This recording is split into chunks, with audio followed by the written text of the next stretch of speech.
लोग कंटिन्यू करेंगे और सीखेंगे जो चीज सीखने के लिए आज उपस्थित हुए हैं। क्या है हमारा टॉपिक? चालक में प्रेरित विद्युत वाहक बल। चालक में प्रेरित विद्युत वाहक बल, विद्युत चुंबकीय प्रेरण, इलेक्ट्रोमैग्नेटिक इंडक्शन, ये हम लोग चैप्टर नंबर 6 सीख रहे हैं प्यारे विद्यार्थियों, और लेक्चर नंबर है आज 3। आप सही है सर जी? क्या सब कुछ क्वालिटी सब कुछ ठीक आ रहा है? हाँ, लाइव क्लास है, सभी से बात करेंगे। हमारे साथ सभी बच्चे जुड़ चुके हैं, आशीष जी जुड़ चुके हैं, कबीर जी जुड़ चुके हैं, महिमा कुमारी जी, फूलचंद और मुस्कान, ऋतुराज, मधुमिता, ठीक है सभी लोग। सर आपने पगला गए हैं, ऐसा क्यों? हाँ, अब ऐसे ऐसे कमेंट आने लगे थे, कोई बच्चे लेट में जुड़े, कई बच्चे पहले जुड़ गए, तो 11 जुड़ रहा था, फिर 11 वाला ही बार बार रिपीट होकर के कमेंट कर रहे थे, है ना, मजाक में बोल दिया जाता है। और यहाँ पे भी सब लोग परेशान, तो मेरा माइक खुला ही रह गया होगा, सभी लोग आपस में बात कर रहे थे उस वीडियो में, है ना। खैर, आप सही है सर, आप सही है, वेरी गुड। तो सब कुछ अच्छा है, तो आगे क्लास को कंटिन्यू करें, क्लास को कंटिन्यू करें। हम लोग क्या चीजें सीख चुके थे? हम लोग चैप्टर नंबर 6 डिस्कस कर रहे हैं। एक बात याद रखें, चलो अपनी मोबाइल स्क्रीन को बिल्कुल सामने रखें और चुपचाप केवल ध्यान से मेरी बातों को सुनेंगे। आप लोग चैप्टर नंबर 6 डिस्कस कर रहे हो। कौन सा महीना चल रहा है प्यारे विद्यार्थियों? जून चल रहा है। बोलो, जून तक आप लोगों ने 11 जनवरी से, मुझे याद है 11 जनवरी से आपकी क्लासेस शुरू हुई थी। हालांकि धीरे धीरे हम लोग क्लास को पढ़ते गए। पहले स्टार्टिंग में आपको 1 महीने में एक पूरा चैप्टर कंप्लीट करके पढ़ाया गया। 1 महीने में लगभग 26 से 27 लेक्चर में चैप्टर 1 के न्यूमेरिकल थ्योरी सब कुछ कंप्लीट करके आपको दिया गया। तो इस वजह से आप कह सकते हैं टोटल 1 महीने में। लेकिन अब जो 6वां चैप्टर चल रहा है, देख रहे हैं, जून अभी मिड पहुंचने वाला है और 6वां चैप्टर भी आपका जल्द ही खत्म होगा। और एक चीज और है, इसके बाद के जो चैप्टर, टोटल चैप्टर हमको 15 पढ़ने हैं, लेकिन 15 में जो 3 चैप्टर लास्ट के हैं वो छोटे छोटे हैं। परमाणु, नाभिक और अर्धचालक वाला भी चैप्टर, और संचार यांत्रिकी के लिए जो पढ़ते हैं अर्धचालक युक्तियां, वो 3 चैप्टर थोड़ा सा छोटे हैं, उनमें कम समय लगता है। जैसे कि अभी पिछला चैप्टर आप लोगों ने पढ़ा था पृथ्वी का चुंबकत्व, इसमें भी कम समय लगा था। तो प्यारे विद्यार्थियों, ठीक ऐसे ही कुछ चैप्टर हैं जिनमें कम समय लगेगा। वैसे भी अब हम लोग अपनी स्पीड बढ़ाएंगे, है ना, अब स्पीड बढ़ानी पड़ेगी। अब इतने ही समय में आपका फरवरी में एग्जाम है। मैं मान रहा हूं कि 1 फेब से आपका एग्जाम है, 1 फरवरी में आपका एग्जाम है। हम लोगों को क्या योजनाएं बनानी चाहिए? हम लोगों को किस तरह से पढ़ना चाहिए? क्या आपने कभी इस बारे में सोचा है? गुरुजी परेशान, बच्चे परेशान, प्रिंस परेशान। आज आप सभी का रिव्यू लिया गया कि कौन सा सब्जेक्ट कैसे बेहतर चल रहा है, और बहुत जबरदस्त, सभी शिक्षकों का बहुत अच्छा परफॉर्मेंस रहा। ये आप सभी के प्रेम की वजह से, दूसरी चीज आप सभी के सपोर्ट की वजह से। सर सपोर्ट का मतलब ये है क्या कि हम टारगेट बोर्ड से जुड़ गए, ये सपोर्ट है? नहीं विद्यार्थियों, मैं इस बात का सपोर्ट नहीं कह रहा हूं, ये तो आप सभी का प्रेम है। सपोर्ट वो है कि जब शिक्षक आपके सामने पढ़ाने आ रहा है, वो जिस तरह से आपके सामने मेहनत कर रहा है, आप लोग भी मेहनत कर रहे हो। कहते हैं बच्चों के मैंने प्यारे प्यारे कमेंट देखे, बाद में जब प्रिंस क्लास ले रहे थे, उसके बाद में जो आप सभी का रिव्यू आया उसके तहत, तो मैंने ये चीज देखा और बड़ा अच्छा लगा। बच्चों के कमेंट ये थे कि सर ताली एक हाथ से नहीं बजती है, ताली दोनों हाथ से बजती है। अगर मेरे गुरुजी मेहनत कर रहे हैं तो मुझे भी मेहनत करना होगा, सभी बच्चों को मेहनत करना होगा। कुछ बच्चे लिखे सर ये सब्जेक्ट अच्छा नहीं, कुछ बच्चे लिखेंगे सर इस सब्जेक्ट में थोड़ी कमी है, लेकिन वो कमी हम लोग दूर कर सकते हैं, टीचर भी दूर करेगा, और दूसरा ऑप्शन आप स्टूडेंट भी दूर करते हैं। तो हमारे और आपके बीच का ये जो भाव है, हमारे आपके बीच का ये जो प्रेम है, जो सौहार्द है, इसमें कहीं कोई कमी नहीं होनी चाहिए। इसके लिए हम हमेशा तत्पर हैं मेहनत करने के लिए, और आपको भी मेहनत करना होगा। इसका दूसरा कोई रास्ता नहीं है। हम अपने माता पिता के लिए जो सेवा दे सकते हैं इन फ्यूचर में, उसके लिए अभी से सोचना पड़ेगा कि हम मम्मी पापा को वो दिन कब आएगा कि जब हम 4 व्हीलर में अपने पास वाली सीट में बिठा करके आगे बढ़ेंगे। ये कितना वो हसीन पल होगा, कितना वो सुंदर पल होगा, समझ रहे हैं? मैं तेरी पसीने की हर एक बूंद को मोती सा चमकाऊंगा, तो सपने बड़े देखना और उसे पूरा करके मैं दिखाऊंगा। प्यारे विद्यार्थियों, आज आप सभी के कमेंट्स प्यारे प्यारे पढ़ करके मुझे एक चीज लगा कि वास्तव में जिस तरह से आप सभी का सपोर्ट, जो रिव्यू प्रिंस सर ले रहे थे कि सर लोग कैसा पढ़ा रहे थे, देखिए एक ऑनर के मन में हर बात का टेंशन। प्रिंस सर को देखते हैं 10th में कितने सब्जेक्ट पढ़ाते हैं, एसएसटी पढ़ाते हैं, ठीक है, साइंस पढ़ाते हैं, ठीक है, साइंस पढ़ाते हैं, दूसरा हिंदी पढ़ाते हैं, ठीक है, तीसरा ये हिंदी पढ़ाते हैं, संस्कृत पढ़ाते हैं, और प्यारे विद्यार्थियों इतने सब्जेक्ट 10th में ही पढ़ाते हैं, और इतने ही सब्जेक्ट 9th में पढ़ाते हैं। वो इतने ही सब्जेक्ट 9th में पढ़ाते हैं, और 11 12th में हिंदी अलग से पढ़ाते हैं। और पढ़ाना ही सिर्फ उनके पास काम नहीं है, बहुत सारी चीजें मैनेज करनी पड़ती हैं। तो विद्यार्थियों सोचिए कि एक इंसान के दिमाग में ये भी अभी भी टेंशन है कि 11 12th में सब कुछ ठीक चल रहा है ना, कि हम हिंदी पढ़ाने तो आ गए, ठीक है, बच्चे हमसे पढ़ रहे हैं, लेकिन साथ साथ सारे सब्जेक्ट अच्छे चल रहे हैं कि नहीं, इस बात की फिक्र है। और ये फिक्र दर्शाता है कि हमारे लिए आपका टारगेट बोर्ड के प्लेटफॉर्म के लिए, अपने प्रिंस सर के लिए कितना प्रेम है, कितना आपका सपोर्ट है। ये सपोर्ट यही है कि जो टीचर्स की टीम उन्होंने चुन चुन करके हीरे आपके सामने ला करके खड़े किए हैं, उनमें अगर थोड़ी सी भी कमी हो तो वो आप उनको बताएं, जिससे कि मीटिंग करके, कोई भी योजना करके, हम शिक्षकों के साथ बैठ करके उस प्रॉब्लम का एकदम प्रॉपर सॉल्यूशन निकाल सकें, उसका सही मार्गदर्शन कर सके। ये एक प्रेम है, ये विश्वास है हमारे आप सभी के लिए, है ना। तो हमें भी देख करके आपका जो कमेंट था वो अच्छा लगा। देख करके कभी लगता है कि क्या आप लोगों के साथ हम 11th में जुड़े, क्या आपके साथ मैं 12th में पढ़ाता रहूंगा और उसके बाद फिर क्या होगा, सोच के कभी डर लगता है।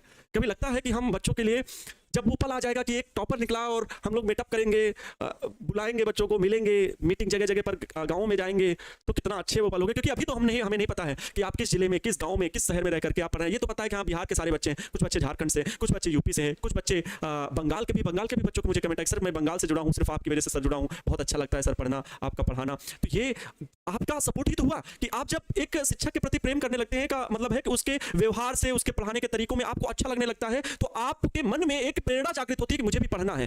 भले ही एक बच्चे, मैं कहता हूं 10 बच्चों को मैं पढ़ा रहा हूं, 10 बच्चे में 9 बच्चे प्रभावित हुए, बहुत अच्छा है। क्या वो एक बच्चा प्रभावित नहीं हुआ, प्रभावित हुआ है, थोड़ा सा कम समझ में आ रहा है, लेकिन मुझे उस विद्यार्थी के भी मन में ये लाना है कि आप पढ़ सकते हैं। और इसीलिए कई बार आप लोग देखते होंगे बहुत छोटी चीजों को बहुत ही सिंपल वे में पढ़ाना पड़ता है, कई बार रिपीट करना पड़ता है, सिर्फ इस वजह से कि वो जो 10 में से 8 बच्चे 8 विद्यार्थी समझ गए हैं, जो 2 विद्यार्थी नहीं समझे हैं, मुझे तो नहीं पता चल पा रहा कि वो 2 विद्यार्थी नहीं समझ पाए, लेकिन फिर भी समझाने की जरूरत पड़ती है। अब एक बात ये जान लीजिए कि मैं सर इमोशनल कर रहे हैं, ये इमोशनल नहीं, हम एप्लीकेशन के भीतर बात कर रहे हैं, है ना। यूट्यूब पर बात करने के लिए इमोशनली कुछ सभी लोग आ जाते हैं, आगे चेहरे कुछ और होते हैं, पीछे मुखौटा कुछ और होता है, लेकिन आप लोग वास्तव में देखते हैं कि आपके लिए क्या यहाँ पर बात हो रही है, किस चीज़ के लिए, सिर्फ और सिर्फ आपके सपोर्ट की। वो क्यों? क्योंकि अब जून चल रहा है, हमें ऐसे समय नहीं मिलता मैं अलग से आपसे बात करूंगा आके, और यही बिल्कुल है, मैं सत्य मानता हूँ कि हाँ मुझे ये चीज़ें बात करनी ही पड़ेगी, क्योंकि एक जिम्मेवारी है। एक जिम्मेवारी ये कि मैं आपसे 95% देखना चाहता हूँ, और इसके लिए मैं रोज 10 मिनट चाहे, और कभी कभी मैं पूरे कहता हूँ 1 घंटा भी बात करूंगा तो मुझे कोई फर्क नहीं पड़ता। सिलेबस कंप्लीट करना मेरा काम है, पढ़ाना मेरा काम है, ये जिम्मेवारी मेरी है। जब ये काम ना हो तब आप कहिएगा सर जी आप गलत थे, क्योंकि आपने कभी कभी 1 घंटे मुझसे केवल बातें की थी। नहीं, मैं इसके लिए आपको मोटिवेशन करूंगा, चाहे मुझे 1 घंटा क्यों ना लगाना पड़े, क्योंकि वो दिन मुझे देखना है कि जब आपके, मुझे तो नहीं पता होगा कि जिस समय रिजल्ट निकलेगा वो तो दिखेगा कि हाँ बच्चों के ये रिजल्ट आ रहे हैं, लेकिन आपके चेहरे की खुशी जो होगी, जो आपके माता पिता देखेंगे, वो मेरे लिए आशीर्वाद होगा। और उस आशीर्वाद को पाने के लिए मैं इस कार्य को करने के लिए हमेशा तत्पर हूं, जो ईश्वर ने मुझे जिम्मेवारी सौंपी है कि सर आप इस कार्य क्षेत्र में है तो आप इतना काम करिए, आप अपने सब्जेक्ट को, अपने विषय को विद्यार्थियों को बेहतर तरीके से पढ़ाइए। तो बस मेरा जो कार्य है मैं वही करना चाहता हूं। आपको इसी क्लास के दौरान, जब तक हम लोग 12th में पढ़ रहे हैं, 2025 में आपका एग्जाम होगा, इसी क्लास में मैं आपको कई बार डांटूंगा, कई बार आपको हो सकता है बुरा भला कहूं, वैसे आदत कम होती है जब कभी इरिटेटिंग हो जाती है कि किसी एक ही चीज को आप लोग रिपीट करने लगे। या कुछ बच्चे होते हैं ना, देखो 6:30 बजे की क्लास शुरू होनी है, कुछ बच्चे होते हैं कि 6:40 पर आते हैं कि सर 5 मिनट तो सर रिवाइज कराएंगे, तो हम रिवाइज करने क्यों जाएं। इस वजह से जब वो बच्चे आते हैं तो मैं कुछ चीजें पढ़ा चुका होता हूं तो उन्हें कम समझ में आता है, या कुछ बच्चे पहले चैप्टर को नहीं पढ़े, दूसरे चैप्टर से पढ़ने लगे, तो फिर वो लोगों के डाउट बहुत सारे हो जाते हैं, और उस वजह से डाउट को दूर करने के लिए हमारे पास प्रॉपर समय नहीं है। उसको आपका एक ही तरीका है, आप लोग को वो मेहनत करनी पड़ेगी, उन दोनों लेक्चर्स को, दोनों चैप्टर्स को देखना पड़ेगा, पढ़ना पड़ेगा, ये आपकी जिम्मेवारी बनती है। मैं इसीलिए बात इस वजह से कर रहा हूं, आप लोग भी अपनी जिम्मेदारियों को समझे। मेरी जिम्मेदारी जो है, जहां पे कमी होगी मुझे आभास होगा, यहां पर भी बहुत सारे लोग हैं, सब लोग साथ में बैठ करके पूछते हैं, एक दूसरे को सपोर्ट करते हैं कि सर ये काम करना चाहिए, ऐसे करना चाहिए। जैसे मैराथन क्लास मैंने अभी संडे को 4 घंटे के ली, ठीक है 4 घंटे के लिए, बहुत ज्यादा घंटे तो नहीं ले लिए, लेकिन अब सब सर लोग कह रहे हैं कि ठीक है सर हम लोग भी 4 घंटे की क्लास लेना शुरू करेंगे। क्यों ऐसा प्रेरणा आई? क्योंकि एक बार क्लास लेने से पता चला कि हाँ सर बच्चे भी प्रभावित हो रहे हैं, बच्चा का रिवीजन हो रहा है, और हम लोगों को आगे ही रहना है। अगर हमें फर्स्ट रैंक में जाना है तो प्यारे विद्यार्थियों, क्या हम आपसे जबरदस्ती कहलवा लेंगे कि भैया बोल देना कि फर्स्ट रैंक में आए हो? हम जब तक मेहनत नहीं करेंगे, जब तक अपनी क्वालिटी नहीं देंगे, गुणवत्ता अपने कंटेंट में नहीं दिखाएंगे, तब तक हम कैसे पॉसिबल कर पाएंगे? जब आप लोग एक मीडिया के सामने खड़े होकर के अपने मुंह से बोलोगे कि हाँ सर, प्राउड फील करके कि हमने टारगेट बोर्ड से पढ़ा है, हम फिजिक्स सीख रहे थे आनंद सर से, हम केमिस्ट्री पढ़ रहे थे विशाल सर से, हम मैथमेटिक्स अनिल सर से, बायोलॉजी अमन सर से, हिंदी प्रिंस सर से, मतलब सभी सब्जेक्ट के नाम लेकर के आप जब बोलोगे कि हाँ मैं टारगेट बोर्ड परिवार का हिस्सा हूं और मैं उससे पढ़ रहा था, तब मुझे महसूस होगा, तब हम लोगों को महसूस होगा कि हम लोगों की मेहनत कामयाब हुई हम लोग। लेकिन हाँ एक बात यह है कि उदास नहीं होना कि सर फर्स्ट रैंक नहीं आई, तो फिर भी हम आपके साथ खड़े हुए हैं, फिर भी हर चुनौती में आपके साथ खड़े हुए हैं। 90% आया, 92% आया, 78% आया, मैं 60% पाने वाले बच्चे के साथ भी खड़ा रहूंगा कि आपने बहुत मेहनत की, अच्छा प्रदर्शन रहा। अंक, परसेंटेज, टॉपर, ये किसी की कामयाबी का निर्धारण नहीं करते हैं कि आगे चल के वो बहुत बड़ा ज्ञानी बन जाएगा, विद्वान बन जाएगा, इस बात का निर्धारण नहीं करते हैं ये अंक सिर्फ और सिर्फ आपकी अंक तालिका को अच्छा बेहतर बनाने के लिए, छोटी छोटी खुशियां जोड़ने के लिए हैं। लेकिन वो खुशियां जोड़ने के लिए मेहनत करनी पड़ती है। कभी कभी मेहनत थोड़ी सी कमी अगर रह गई तो शायद हो जाए है किस्मत, या किसी एग्जामिनर के हाथ में, गलत एग्जामिनर के हाथ में कॉपी चली गई तो नंबर 2, 4, 10 कम हो जाए। तो इन बातों को परे रखते हुए सिर्फ और सिर्फ आपको मेहनत करनी, ठीक है, सिर्फ और सिर्फ हमें आपको मेहनत करनी है, हम आपको मेहनत करते रहना। चलो अब विद्यार्थियों बातें बहुत हुई, लेक्चर को आगे बढ़ाएंगे। चुंबकीय फ्लक्स हम लोगों ने सीखा था, 1 मिनट पानी पी लें।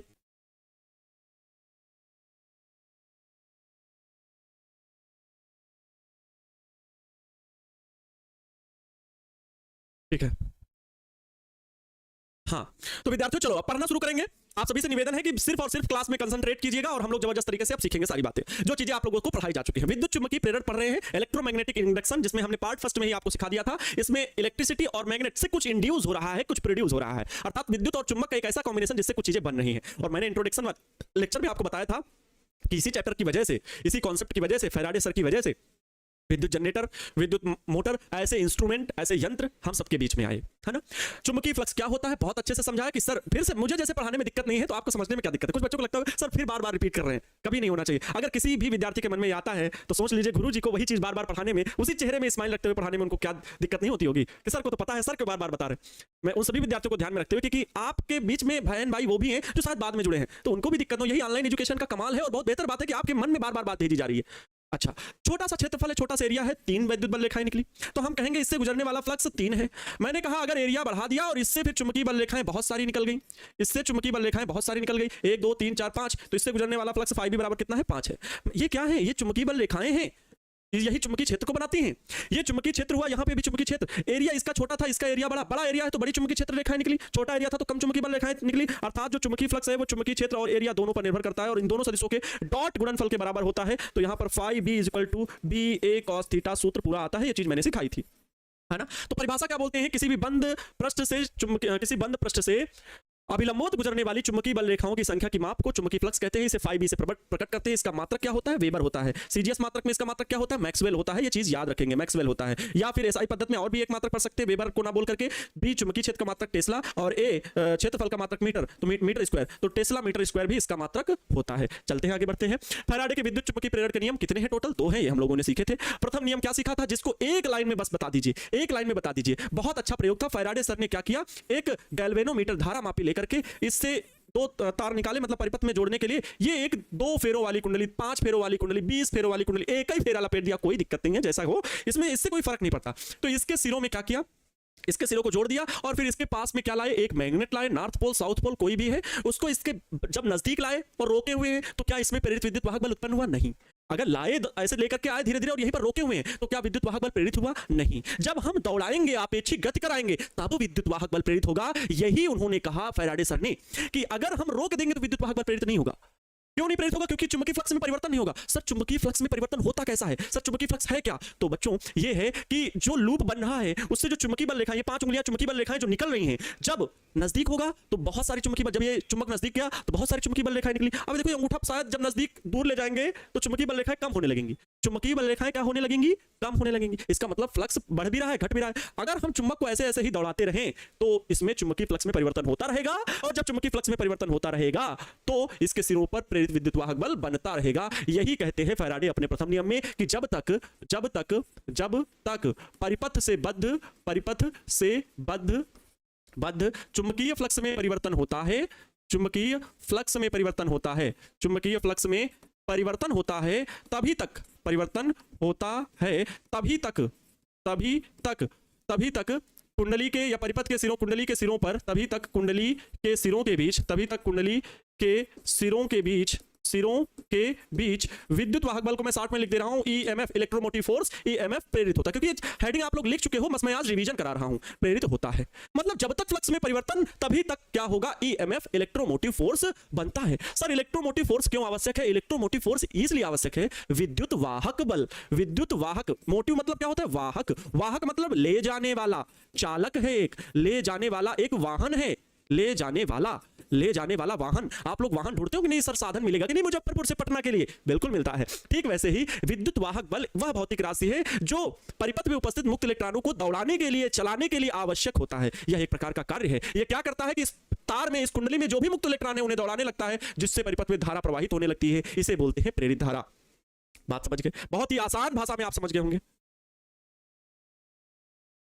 हाँ सर सिलेबस अपडेट हुआ है, हाँ सिलेबस जो अपडेट हुआ है, ध्यान से सुनेंगे कि जो सिलेबस है प्यारे बच्चों, जो सिलेबस है कोई दिक्कत नहीं, जो सिलेबस है हम लोग उस सिलेबस से ज्यादा ही पढ़ रहे हैं, उस सिलेबस से ज्यादा ही पढ़ रहे हैं, कोई दिक्कत नहीं है। अगर एनसीईआरटी में कम सिलेबस है तो हम लोग ज्यादा पढ़ रहे हैं। अब बात आती है कि सर ज्यादा पढ़ेंगे तो एग्जाम के पॉइंट ऑफ व्यू से जब ज्यादा चीजें पढ़ेंगे तो कंफ्यूज रहेंगे, वहां ये प्रश्न पूछा जाएगा कि नहीं। देखो अभी हमारे पास समय है, हम लोग बेहतरीन तरीके से सीखते हुए चल रहे, थोड़ा ज्यादा पढ़ लिए तो क्या नॉलेज तो बेकार नहीं जाएगा, क्योंकि एंट्रेंस एग्जाम में भी आगे काम देगा। मैंने पहले ही कहा था कि आपका 11th और 12th ये जो पूरा क्लास है ये फंडामेंटल बैचेस की तरह है। लगभग अगर आप जेईई और नीट की भी तैयारी करोगे, सीयूईटी एग्जाम की तैयारी करोगे, नेक्स्ट का एग्जाम बिटसेट, यूवीआईटी, डबल, ऐसे बहुत सारे एंट्रेंस एग्जाम है जहां पर फिजिक्स पूछी जाती है, मैथमेटिक्स पूछी जाती है, ठीक है। तो वहां पर अगर आप पढ़ोगे तो मैं अपने सब्जेक्ट की भाई ये गारंटी जरूर ले रहा हूं कि आपको वहां का 70% यहां पर जरूर पढ़ने को मिल रहा है, और ये अपने आप में अच्छी बात है अगर 70% पढ़ने को मिल रहा है। तो मैं अब बात आती है सर एग्जाम टाइम, तो जैसे एग्जाम टाइम आएगा तो प्यारे बच्चों मैं आपको क्वेश्चन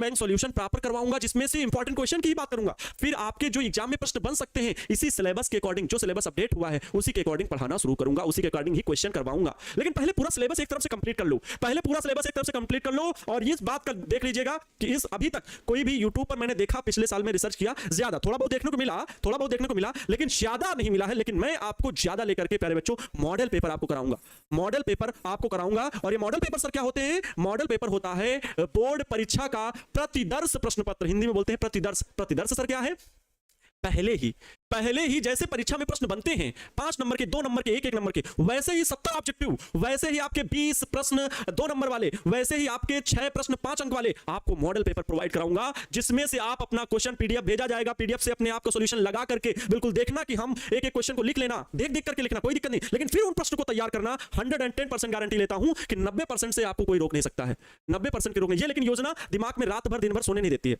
सच बात बताऊं सर, आप बता रहे हैं सही है क्या? तो अब इस बात को मानो या ना मानो, हम कैसे अपने आप को बेहतर बनाएं, इस बात की योजना दिमाग में हर पल चला करती है।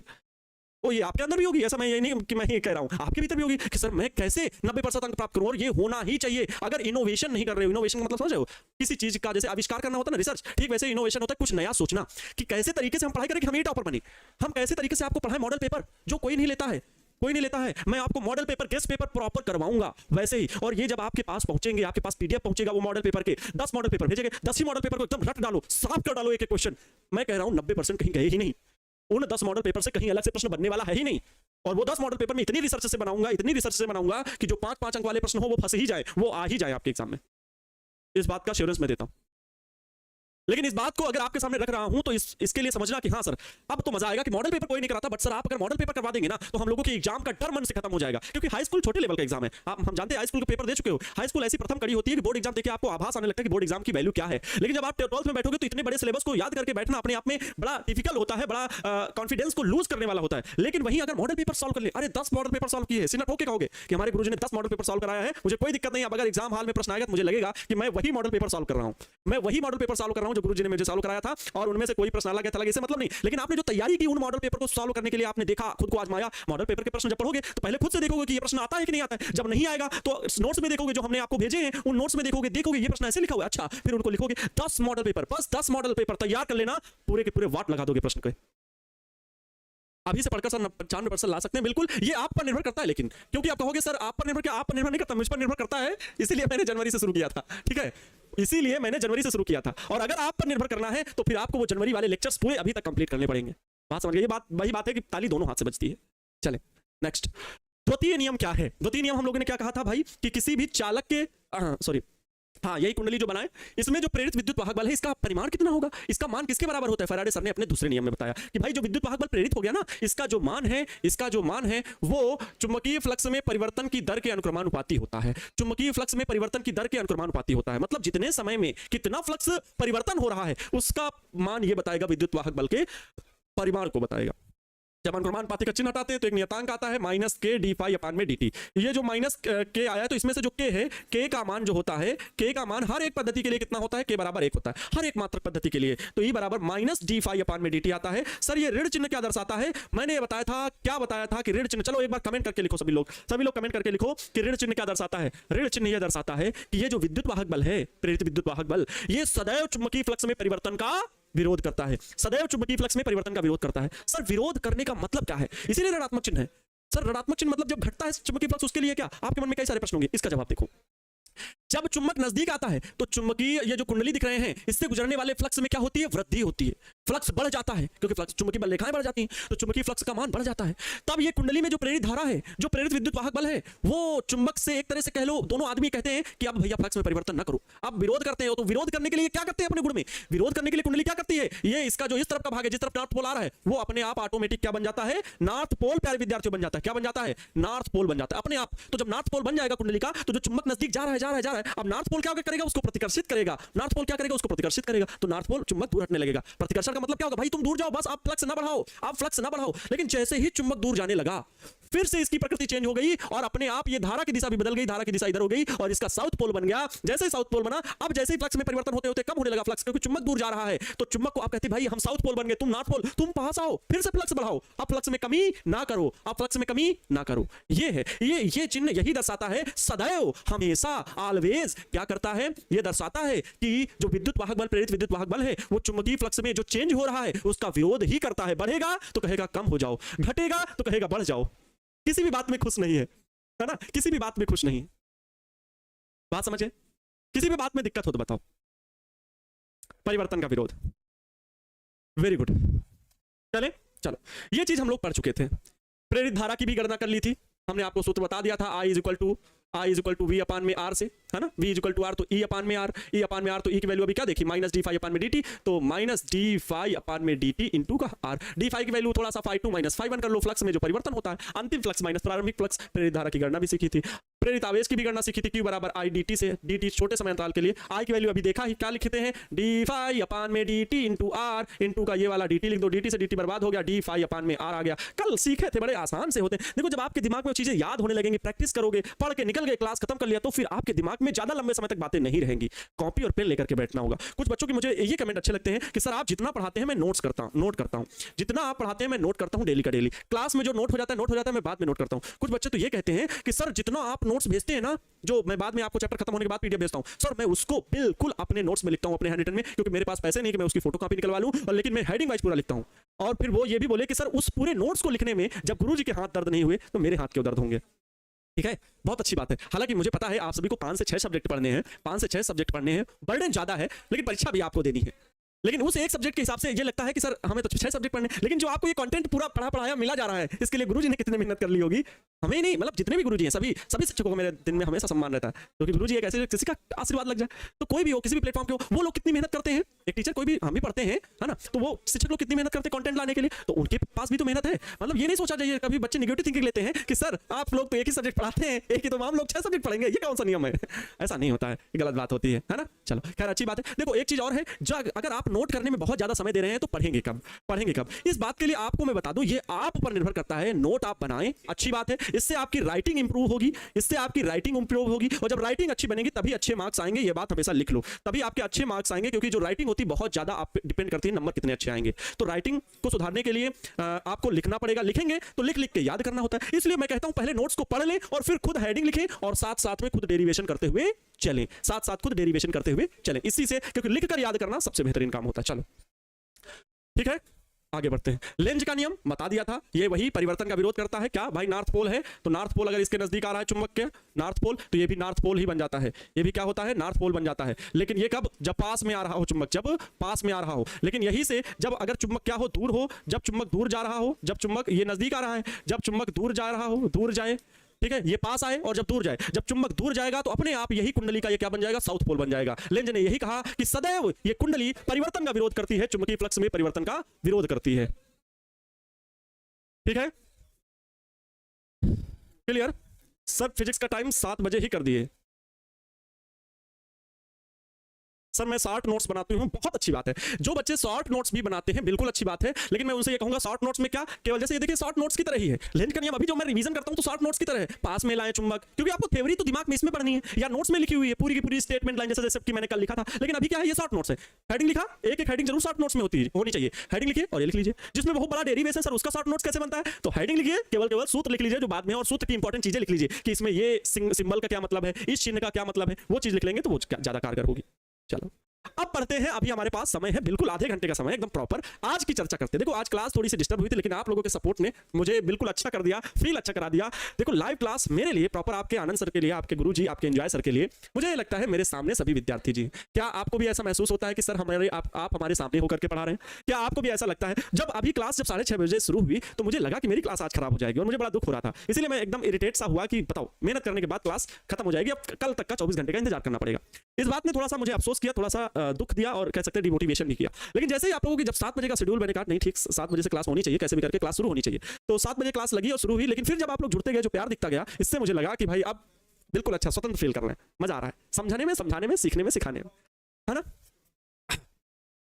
बिल्कुल, तो आपको भी ये लगता है कि गुरुजी आप हमारे सामने हैं? पहले लिखे कि जी गुरुजी आप हमारे सामने हैं, हम आपको बिल्कुल वैसे देख पा रहे हैं जैसे ऑफलाइन में हमारे गुरुजी पढ़ाते हैं, जैसे आप हमारे सामने हो। क्या आपको भी वैसा ही लग रहा है? और अगर वैसा लग रहा है, हाँ, एक बच्चे का कमेंट आया कि सर ऊर्जा संरक्षण का, ऋषिकेश कुमार जी, सर ऊर्जा संरक्षण पर आधारित है कैसे लेंज का नियम, है ना, मतलब लेंज का नियम कैसे ऊर्जा संरक्षण पर आधारित है। इस बात को भी मैंने समझाया था कल ही। देखो अगर इसके नजदीक आएगा, ये चुंबक इसके नजदीक आएगा, ध्यान से देखो, तो इसका फ्लक्स क्या होगा, जब नजदीक आएगा तो फ्लक्स क्या होगा, बढ़ेगा। फ्लक्स क्या होगा, बढ़ेगा। लेकिन क्या फ्लक्स बढ़ेगा? अगर ये होता है फ्लक्स बढ़ता ही तो है, ये तो पता ही है। तो फैराडे सर ने कहा कि जब नजदीक आता है तो फ्लक्स बढ़ेगा, तो कब तक बढ़ता जाएगा? बढ़ता जाएगा, बढ़ता जाएगा, बढ़ता जाएगा, बढ़ता जाएगा। अरे कब तक बढ़ता जाएगा, कब तक बढ़ता जाएगा, ये बात बताओ। मतलब इसके पास कितनी एनर्जी आ जाएगी कि हमेशा फ्लक्स बढ़ाता ही जाएगा? इसके पास कितनी एनर्जी होगी कि हमेशा फ्लक्स बढ़ाता जाएगा? क्योंकि नजदीक आने में बढ़ता है ना, अब आ गया और बढ़ता रहेगा, बढ़ता रहेगा। लेंज सर कह रहे हैं कि फिर दूर जाने लगा तो फ्लक्स में कमी होने लगी तो कमी होती जाएगी नहीं, ये अपेक्षिक गति होती है। इसलिए ऊर्जा संरक्षण का सिद्धांत कि मतलब ऊर्जा हमेशा कंजर्व्ड है, नियत है। जितनी इसके पास ऊर्जा आया तो इसमें फ्लक्स में बढ़ने लगा, लेकिन अब हमेशा अगर बढ़ता रहेगा तो ऊर्जा संरक्षण है ही नहीं, इसके पास तो हमेशा ऊर्जा खत्म हो गई, कहां से आएगी और ऊर्जा? कब तक ये देता रहेगा, कब तक फ्लक्स बढ़ाता रहेगा?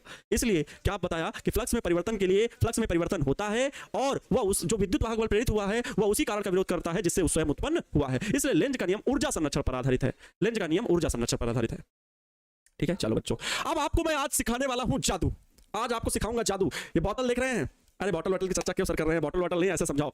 मैग्नेट, प्यारे विद्यार्थियों, आज मैग्नेट जो आप लोग पढ़ रहे थे उसमें से कुछ अनोखी चीज सीखने वाले हो कि कोई हमारे पास चालक है। चालक मतलब समझते हो ना, कंडक्टर। कंडक्टर मतलब कॉपर, एल्यूमिनियम, लोहा, तांबा, इनके सब क्या? तार। ये चालक धातुएं होती हैं। चालक को आज मैं सेल बना दूंगा। चालक को आज मैं ये वाली बैटरी बना दूंगा। जी गुरुजी, यही है फिजिक्स का कमाल। अरे फिजिक्स के कमाल की वजह से ही तो आप हम लोग को लाइव देख पा रहे हो, है ना? गर्व करो, आप फिजिक्स पढ़ रहे हो, है ना? सभी सब्जेक्ट महत्व तो है, ऐसा नहीं कि फिजिक्स से पढ़ने लगो। अपनी अपनी जगह सब सही है, बस एंटरटेन के लिए कह लो हाँ फिजिक्स हम पढ़ते हैं, मुझे बहुत अच्छे तरीके से समझ में आती है। The power of physics. पहले विद्यार्थियों, ये सेल देख रहे हो, इसका देखो एक पॉजिटिव पॉइंट है और निगेटिव नीचे लिखा हुआ है ना? पॉजिटिव निगेटिव लिखा हुआ है। और ये जो सेल आप देख रहे हो, मैं किसी तार को आज सेल बना दूंगा। किसी तार को सेल बना दूंगा। ध्यान से समझना होगा क्या, ध्यान से समझना क्या मैं बता रहा हूं। बता ये रहा हूं कि किसी भी चालक में, सॉरी इधर ही बना देता हूं, कोई भी ये प्यारे बच्चों क्या है, एक समान चुंबकीय क्षेत्र है जो फैला हुआ है। कहीं पर ये एक समान चुंबकीय क्षेत्र फैला हुआ है और इसमें मैं कोई चालक लेकर के जा रहा हूं। कोई ये चालक है प्यारे विद्यार्थियों, ध्यान सुनो क्या मैं बोल रहा हूं। ये चालक है, हाँ ये चालक छड़ है। फिर से समझना, ये एक समान चुंबकीय क्षेत्र फैला हुआ है। ये क्रॉस के सिंबल सब पता होना चाहिए। पीछे के जो भी चैप्टर हैं सब रिलेटेड होते हैं फिजिक्स में। फिजिक्स में एक संबंध है, इसीलिए पढ़ना बहुत जरूरी है पीछे के चैप्टर में भी। I love you sir, love you too all my dear student. हाँ देखो, अब ये चुंबकीय क्षेत्र में जब हम किसी चालक को दौड़ा रहे, चालक किसका? चालक एल्यूमिनियम भी हो सकता है, कॉपर भी हो सकता है, लोहा भी हो सकता है, चांदी भी हो सकती है, कोई भी है। और इस चालक छड़ की लंबाई कितनी है? स्मॉल एल है, मान लो। ठीक है, मान लो ये चुंबकीय क्षेत्र बी फैला हुआ है। बी चुंबकीय क्षेत्र फैला हुआ है। इसका लंबाई का स्थित सदिश ले लो तो वेक्टर एल लंबाई का भी सदिश होगा। यहाँ पर होता ही है, पिछले भी कई जगहों पर आया। अच्छा, तो बी चुंबकीय क्षेत्र में जब इसे लंबवत चलाया जाता है, चुंबकीय क्षेत्र, ये क्रॉस सिंबल क्या दिखाते हैं? अंदर की ओर, अर्थात अंदर की ओर सारा चुंबकीय क्षेत्र है। अंदर की ओर सारा चुंबकीय क्षेत्र है। लेकिन जब हम इसे लंबवत, इसके भाई अंदर की ओर चुंबकीय क्षेत्र, चालक छड़, ऐसे चालक छड़ को ऐसे गति कराना है। अगर हम इसे इस दिशा में लंबवत वी वेग से दौड़ाएं, लंबवत वी वेग से दौड़ाएं, क्या करें? लंबवत वी वेग से दौड़ाएं तो अपने आप क्या होता है प्यारे विद्यार्थियों? अपने आप क्या होता है? इस चालक में क्या होते हैं? मुक्त इलेक्ट्रॉन होते हैं। क्या होते हैं? मुक्त इलेक्ट्रॉन।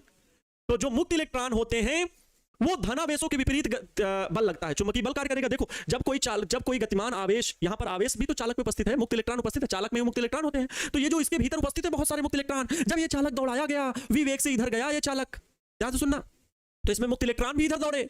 तो चालक पर लगने, जो धनावेशों पर लगने वाला बल, धनावेश पर लगने वाला बल कैसे निकालते हैं? दाएं हाथ की हथेली के नियम से। लेकिन धन आवेश की मैं बात कर रहा हूं, ऋण आवेश उसके विपरीत होता है। धन आवेश पे लगने वाला बल फ्लेमिंग के बाएं हाथ के नियम से या दाएं हाथ की हथेली के नियम से हम लोग लगाते हैं, चुंबकीय बल का मान निकालते हैं। चुंबकीय क्षेत्र भीतर की ओर, तो सारी उंगलियां भीतर की ओर, अंगूठा गतिमान आवेश के दिशा में। तो गतिमान ये आवेश मुक्त इलेक्ट्रॉन किधर दौड़ रहा है? इधर। लेकिन मुक्त इलेक्ट्रॉन है ये, इलेक्ट्रॉन नहीं, इलेक्ट्रॉन पे नेगेटिव चार्ज। इसका विपरीत जो होगा वो पॉजिटिव चार्ज बनाएगा, इसका विपरीत जो होगा वो पॉजिटिव चार्ज धनावेश। लेकिन प्रोटॉन नहीं बोलना। लेकिन ये इलेक्ट्रॉनों की जिस क्षेत्र में कमी हो जाएगी वहां पर धनावेश बन जाएगा। यही तो होता है, जहां पर इलेक्ट्रॉनों की कमी हो जाएगी वहां पर उतना ही धनावेश बन जाता है।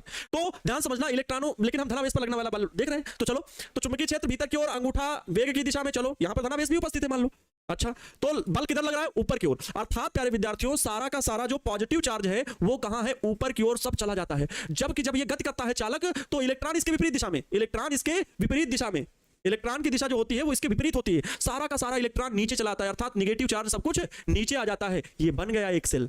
ये जो बन गया सेल, अब इसके सिरों के बीच जो विद्युत वाहक बल प्रेरित हुआ, अब ये चालक के छड़ सारा का सारा जैसे ही दौड़ाते हैं चालक को, तो घटना क्या घटित होती है? ये साइंटिस्टों ने एक्सपेरिमेंट किया कि इसके भीतर समस्त इलेक्ट्रॉन नीचे चला गया, समस्त धनावेश, क्योंकि जितना भी आवेश था ना, जितना भी ऋण आवेश था ना, वो नीचे चला गया। तो बचा धनावेश तो ऊपर ही रहेगा पूरा।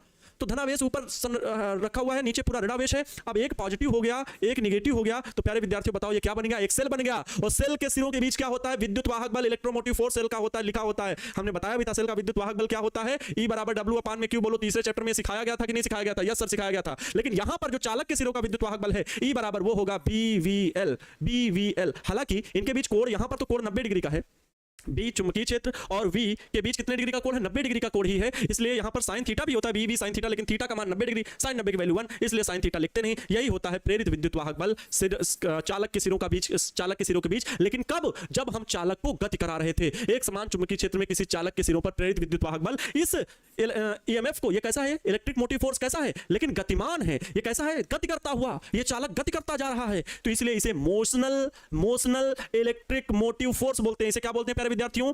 मोशनल इलेक्ट्रिक मोटिव फोर्स बोलते हैं। समझ में नहीं आएगा तो भैया हमें ईश्वर नहीं माफ करेगा कि भैया समझा नहीं पा रहे हैं आप, इसलिए मेरी जरूरत यह है कि भाई आपको अच्छे से बेहतरीन से तरीके से समझाया जाए। मोशनल इलेक्ट्रिक मोटिव फोर्स का मतलब हिंदी में हुआ गतिमान इलेक्ट्रिक मोटिव फोर्स विद्युत वाहक बल। गतिमान विद्युत वाहक बल। वाहक का मतलब ले जाने वाला। वाहन सुने हो ना? जब मुजफ्फरपुर से भैया आना है पटना तो वाहन खोजोगे, है ना? आपके सर मन में मुजफ्फरपुर आता है, भाई नजदीक है इसलिए याद आता है। वैशाली जिला, अच्छा जहानाबाद, चलो अच्छा दरभंगा, नालंदा, हाँ कहीं जिस भी जिले से हो सब लोग भाई अच्छे हो। हाँ मैं बात कर रहा हूं जहां से भी आप पटना आना चाहते हो, आप क्या ढूंढोगे? साधन। और साधन मतलब उसको बोलते हैं वाहन, और वाहन को चलाने वाला वाहक, वो है वाहक, विद्युत वाहक बल, ले जाने वाला। इलेक्ट्रिक मोटिव फोर्स इसे बोलते हैं सिंपल भाषा में क्या विद्यार्थियों? आज से याद रखोगे, मोशनल इलेक्ट्रिक मोटिव फोर्स, ये होता है, याद रहेगा। गतिमान विद्युत वाहक बल E बराबर BVL होता है।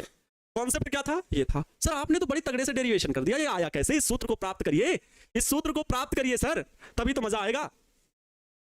तो बताओ तैयार हैं सीखने के लिए? आइए इसका डेरिवेशन करते हैं आप सभी के साथ मिल करके, और आप सभी का सपोर्ट रहेगा तो बड़ा जबरदस्त तरीके से हम लोग इस सूत्र को प्राप्त करेंगे। ठीक है, इस सूत्र को प्राप्त करेंगे। आइए डेरिवेशन करते हैं, व्युत्पत्ति करते हैं इस सूत्र की। प्रश्न आएगा इस प्रकार से बच्चों। प्रश्न किस प्रकार से आएगा? यही प्रश्न, जितनी हेडिंग लिखी हुई है यही प्रश्न ऐसे बनेगा कि एक समान चुंबकीय क्षेत्र में किसी चालक के सिरों के बीच प्रेरित विद्युत वाहक बल या विभवांतर का मान ज्ञात कीजिए। बस ऐसे बनेगा। तो कहां से लिखना शुरू करेंगे? ये तो था प्यारे बच्चों ऑल ओवर कॉन्सेप्ट की हमें पढ़ना क्या है, इस सूत्र को हमें प्राप्त करना है, ये ऑल ओवर कॉन्सेप्ट था। आइए डेरिवेशन की ओर आगे बढ़ते हैं, मजा आ जाएगा अगर आप सभी का प्यार और सपोर्ट ऐसे ही मिलेगा। देखिए हमारे पास है एक समान ये चुंबकीय क्षेत्र कहीं पर फैला हुआ है, किधर है? तो इसकी दिशा हम लोगों ने बताया था कि क्रॉस के सिंबल अगर लगे हुए हैं, अगर क्रॉस चिन्ह लगा हुआ है तो इसका मतलब होगा कि वहां पर कैसा विद्युत क्षेत्र, कैसा चुंबकीय क्षेत्र है? तो कागज तल के भीतर की ओर, कागज तल के अंदर की ओर। तो आ जाओ बाबू, अगर कागज तल के अंदर की ओर चुंबकीय क्षेत्र है तो यहां पर मैं एक बाबू चालक रखता हूं। एक क्या रखा हूं बाबू? चालक रख दिया। इस चालक की लंबाई कितनी है? स्मॉल एल है। इस चालक की लंबाई कितनी है? स्मॉल एल है। ध्यान सुन लो, 5 नंबर का प्रश्न आता है। कितने नंबर का? 5 नंबर। कितने नंबर का? टोटल 5 नंबर, याद रखना हमेशा। अब 5 नंबर का प्रश्न है तो भाई बढ़िया है, एक बार में 5 ऑब्जेक्टिव सॉल्व करके बनाओगे, इसको 5 नंबर हल कर लिए तो 5 नंबर मिलेंगे। लेकिन एक चीज ये भी तो है कि हम तो सर, आप क्या बात बोल रहे हैं कि 5 ऑब्जेक्टिव 5 क्वेश्चन आ रहे हैं, हम किसी क्वेश्चन को नहीं छोड़ेंगे सर। हमें वो सपना आपका भी पूरा करना है, मेरा भी सपना है, मेरी आंखों ने भी देखा है 100 में 100 पाने वाला सपना। और ये जब मार्कशीट में 100 में 100, 100 में 100, 100 में 99, सीना जो है ना चौड़ा हो जाएगा इस बात को सुनकर के कि आप खुद इस खुशी से भर जाओगे। दूसरों को खुशियां तो मिल ही जाएंगी, आपके माता पिता तो खुशी होंगे, लेकिन आप अपने लिए कितना खुश होगे ये बात पे देखो, उस बात को याद करो, फिर देखो प्रेरित होकर के मेहनत करो, है ना। आओ ध्यान से सुनेंगे। इसमें क्या उपस्थित है सर? मुक्त इलेक्ट्रॉन उपस्थित है। हम यहां पर कह रहे हैं इसको वी वेग से दौड़ाते हैं, इसको वी वेलोसिटी से दौड़ाते हैं, वी वेलोसिटी से। इसका लंबाई का भी वेक्टर और इसके चुंबकीय क्षेत्र बी जो को किधर की ओर है? अंदर की ओर है। बी किधर? चुंबकीय क्षेत्र किधर की ओर है? भीतर की ओर है। पहले माना फलाना धमाका भी तो लिख लिया जाए, माना फलाना धमाका भी तो लिख लिया जाए। आइए बढ़िया सिंपल सी लैंग्वेज में लिखना शुरू करेंगे। माना एक समान चुंबकीय क्षेत्र, एक समान चुंबकीय क्षेत्र कैसा प्यारे विद्यार्थियों? एक समान चुंबकीय क्षेत्र, और वो भी कैसा है? चुंबकीय क्षेत्र वेक्टर बी जो कि कहां पर है? चुंबकीय क्षेत्र वेक्टर बी ये कैसा है? तो कागज तल के भीतर की ओर, कागज तल के भीतर की ओर, कागज तल के भीतर की ओर, कागज तल के भीतर की ओर। ध्यान सुनना, माना एक समान चुंबकीय क्षेत्र बी में एक एल लंबाई का चालक, एल लंबाई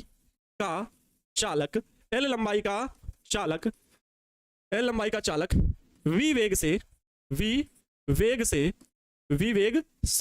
चुंबकीय क्षेत्र की दिशा से, चुंबकीय क्षेत्र के लंबवत, चुंबकीय क्षेत्र की दिशा नहीं, चुंबकीय क्षेत्र के लंबवत गति कराया जाता है,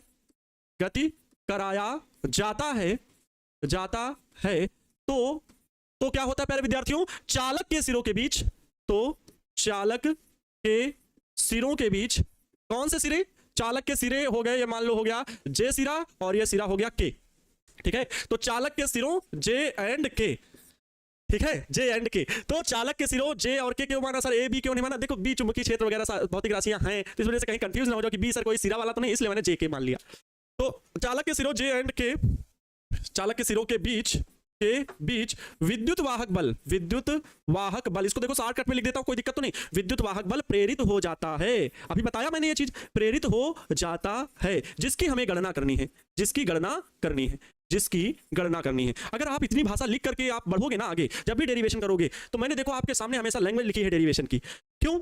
जैसा चित्र बनाओ वैसी लैंग्वेज लिखने का प्रयास करो, जैसा कॉन्सेप्ट है वैसी लैंग्वेज लिखने का प्रयास करो, तो एग्जामिनर भी आपकी भाषा को समझेगा, उसको वैल्यू देगा। देखो मैंने यहां पर क्या बताया था कि चालक को दौड़ाया जाएगा, इसमें मुक्त इलेक्ट्रॉन होंगे जिन पे नीचे की ओर फोर्स लगेगी। कौन सा बल? चुंबकीय बल। वो चुंबकीय बल इलेक्ट्रॉनों को नीचे की ओर, तो जब इलेक्ट्रॉन सारे नीचे आ गए तो ऊपर कौन सा आवेश बना? धनावेश। क्योंकि जो धनावेश पर बल लगता है वो ऊपर की ओर लगता है। यहां पर देखो धनावेशों पर लगने वाले बल की दिशा कैसे निकालते हैं, तो फ्लेमिंग के बाएं हाथ के नियम से या दाएं हाथ के हथेली के नियम नंबर 2 से। फ्लेमिंग के बाएं हाथ के नियम से देख लो, चुंबकीय क्षेत्र किधर? भीतर की ओर। गतिमान आवेश की कण की दिशा जो बताएगी वो बीच वाली उंगली, अंगूठा चालक में लगने वाले बल की दिशा, अंगूठा धनावेश में लगने वाली बल की दिशा। तो धनावेश किधर सब चला जाएगा? ऊपर की ओर। देखो चुंबकीय क्षेत्र भीतर की ओर, ये बीच वाली उंगली वेग की दिशा में, मुक्त इलेक्ट्रॉन, क्योंकि इधर ही तो चल रहे हैं ना सब, तो मुक्त इलेक्ट्रॉनों पर, लेकिन नहीं, मुक्त इलेक्ट्रॉनों पर जो बल की दिशा हो वो इसके विपरीत। तो अंगूठा अगर ऊपर की ओर तो इसके पीछे इधर की ओर इलेक्ट्रॉन सारे जाएंगे, क्योंकि ये नियम जो होता है वो धनावेशों पर लगने वाले बल की दिशा में होता है, धनावेशों के नियम के लिए होता है। अब अगर ये चीज आप कह रहे हैं, ठीक है, ये चीज अगर आप कह रहे हैं तो बिल्कुल सही है। तो मैंने क्या कहा कि ये सूत्र प्राप्त होता है, यहां पर मैं वही उसी आधार पर नियम बना, मतलब पूरी भाषा लिखा क्या कि माना एक समान चुंबकीय क्षेत्र बी में, जो कि कागज तल के लंबवत है, एक एल लंबाई का चालक, ये एल लंबाई का चालक वी वेग से चुंबकीय क्षेत्र के लंबवत गति कराया जाता है। लंबवत ही कराया जाएगा, अगर समांतर कराया जाएगा तो जीरो कोण क्या बनेगा? 0 डिग्री। तो प्रेरित विद्युत वाहक बल नहीं बनेगा, क्योंकि कोई चुंबकीय बल कार्य नहीं करेगा। तो कराया जाता है तो चालक के सिरों के बीच विद्युत वाहक बल प्रेरित हो जाता है, जिसकी गणना करनी है, जिसकी हम लोगों को क्या करनी है? गणना करनी है। बिल्कुल आसान बात है ना? बिल्कुल आसान है। अब देखो यहां पर क्या हुआ, जब चालक आगे गतिशील हो गया तो इसके ऊपर प्यारे बच्चों समस्त धनावेश ऊपर चला गया, और पूरा का पूरा, क्योंकि ये जो इलेक्ट्रॉन है, जो इसमें उपस्थित इलेक्ट्रॉन है, इन पर नीचे की ओर बल लगा चुंबकीय बल, तो सारा का सारा ऋणावेश नीचे आ गया, सारा का सारा ऋणावेश क्या आ गया? नीचे की ओर आ गया। तो ये बन गया निगेटिव टर्मिनल और ये बन गया पॉजिटिव टर्मिनल। जैसे ही गति कराया तो ये नेगेटिव टर्मिनल बन गया, वो पॉजिटिव टर्मिनल बन गया, लेकिन ये तब तक हुआ जब तक कि सारा ऋणावेश नीचे नहीं आ गया और जब सारा धनावेश ऊपर नहीं चला गया। इस पर क्या लग रहा है? चुंबकीय बल लग रहा है। तो मैं इस बात को लिख रहा हूं कि चालक में उपस्थित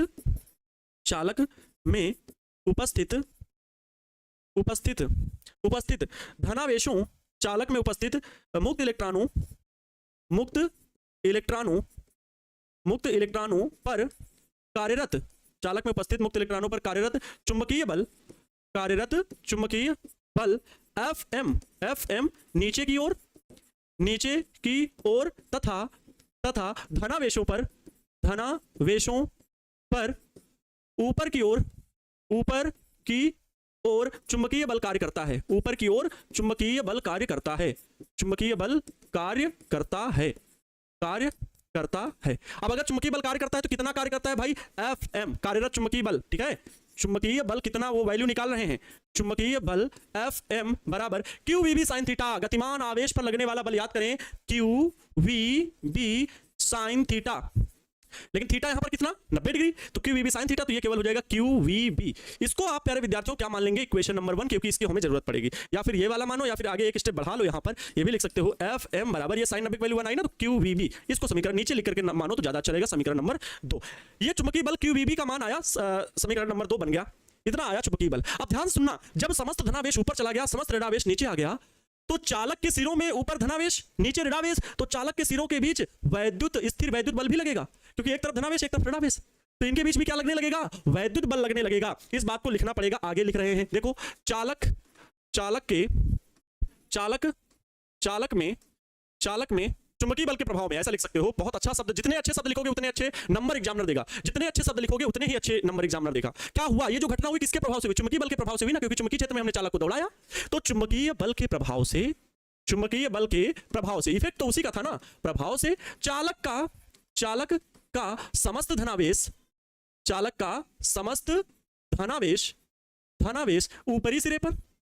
ऊपरी सिरे कौन सा है? जे है ना, हमने शायद जे माना है, हाँ ठीक, जे ही माना है। ऊपरी सिरे जे पर तथा समस्त ऋणावेश